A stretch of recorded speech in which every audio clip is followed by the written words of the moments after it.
Trump for months, Obama just got caught doing the unthinkable. For months, Obama, the Democrats, and their lapdogs in the mainstream media have been spreading lies about how Trump won because Russia meddled in the election. There is no evidence, other than Putin said Trump was a bright man, and praised his business successes. Putin never endorsed either Hillary or Trump. But look what Obama just got caught doing. Just 3 days before the French election, Obama staged a phone call where he endorsed one of their candidate for president. He is trying to influence a foreign election. Obama endorsed Emmanuel Macron as running against Marine Le Pen, who is known as the female Donald Trump. Le Pen wants to crack down on immigration and radical Islam, so of course Obama doesn't want her to win. Obama and Macron did a staged phone call where Obama praised him. This is far more than Putin did in the American election, but the media won't report on this. Share it on Facebook so we can make it go viral. Go viral, finally. Trump just picked up his phone and did the one thing Obama never could. President Trump just proved to the world why he's already a 10 times better president than Obama ever was. On May 1, 2014, a 30-year-old Egyptian-American humanitarian worker, Aya Hijazi, and her husband, Mohammed Hussein, were imprisoned by the Egyptian government while working with disadvantaged children in Cairo. Obama attempted to negotiate their release for 2 years, but being the terrible president he was, he failed. Lucky for them, President Trump came to the rescue. Using his superior negotiating skills, Trump was able to do in 3 weeks what Obama failed to do in 2 years. Trump personally negotiated their release back to America. They're coming home and they thank Trump saving their lives. We're very grateful that President Trump personally engaged with the issue. Working closely with the Trump administration was very important for my family at this critical time. It let us be reunited as a family. We're so grateful. What an amazing story. Obama never cared enough about these two wonderful people to actually commit to bringing them home. President Trump, however, loves the American people and proved he'll do anything for them. Share this on Facebook if you're thankful that President Trump is here to clean up Obama's mess. Hijazi and Hussein landed at Andrews Air Force Base outside of D.C. around 10 p.m. on Thursday. The couple is scheduled to visit Trump at the White House today in what should be an afternoon filled with praise and joy. Trump's a hero. What he just secretly did for American arrested in Egypt will make you cheer. Donald Trump is a real American hero. He is so kind that he doesn't even need to let the world know. Just check out the amazing thing he did for this American charity worker who was arrested in Egypt. Aya Hijazi, an Egyptian-American charity worker, has been in jail in Egypt for the past 3 years for human trafficking. She didn't even do it. Well, you can bet that bothered President Trump. She is an American after all. So, during his private meeting with Egyptian President al-Sisi, Trump secretly made a deal to get her back. Last night Aya Hijazi has freed thanks to the efforts of President Trump. She, along with 7 others, was finally acquitted of all of their charges. Hijazi has since been flown privately back to the Joint Base Andrews in Washington, D.C. She then returned to her family. Aya Hijazi founded Belady, which works to help care for street children and get them off the street. Now she can finally get back to her good work of helping others thanks to our wonderful president. Hey, Donald Trump may not have bragged about it, but I see no reason why we can't. If you are proud, then show it by sharing this out. Also leave a prayer for Trump, his family, and Hijazi. Amen. Amen. America in shock. Trump's State Department makes major Hillary Clinton announcement. At the point when Donald Trump crushed Hillary Clinton in the presidential battle, a lot of Americans was anticipating from him to begin a total examination of her private email server for the span of her time as Secretary of State. Unfortunately, it appears as if that won't be completed at last.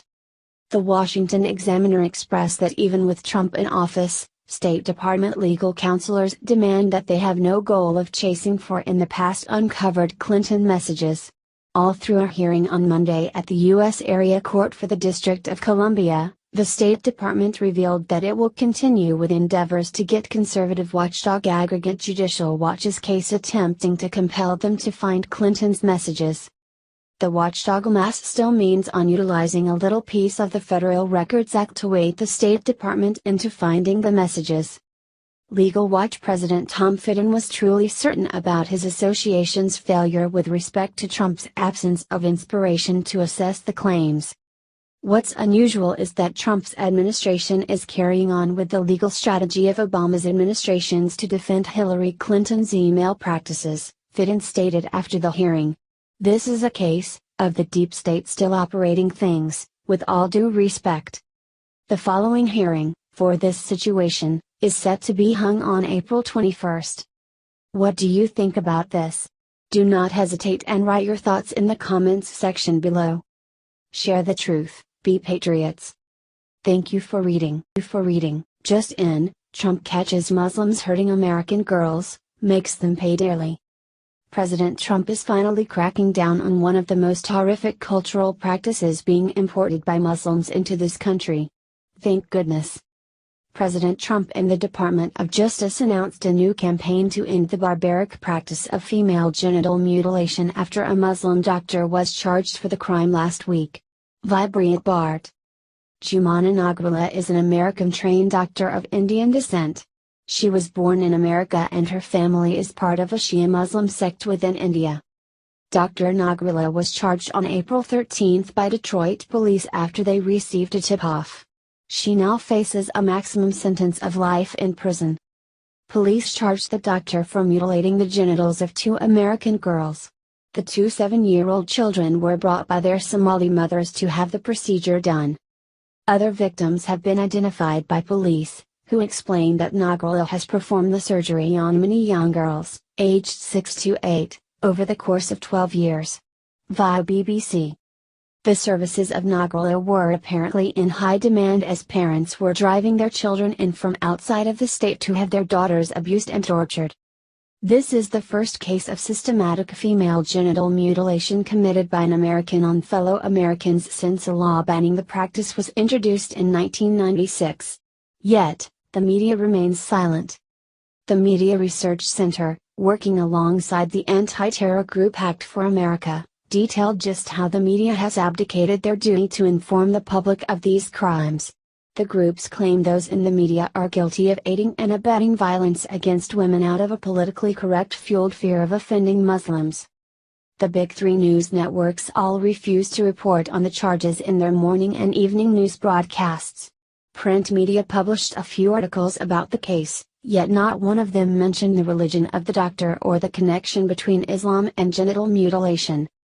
Although this issue is ignored by the media, the Trump administration is committed to protecting young girls, cracking down on those who mutilate them, and eradicating the barbaric cultural practice.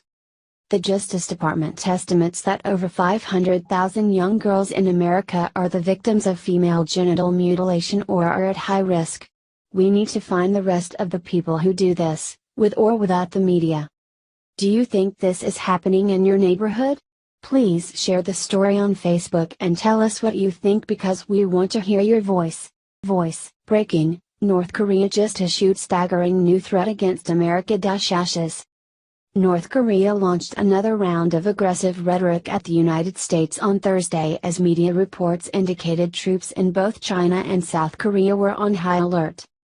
As a major military anniversary approached Tuesday, North Korea's state-run Rodong Sinmun newspaper hurled a threat at the United States.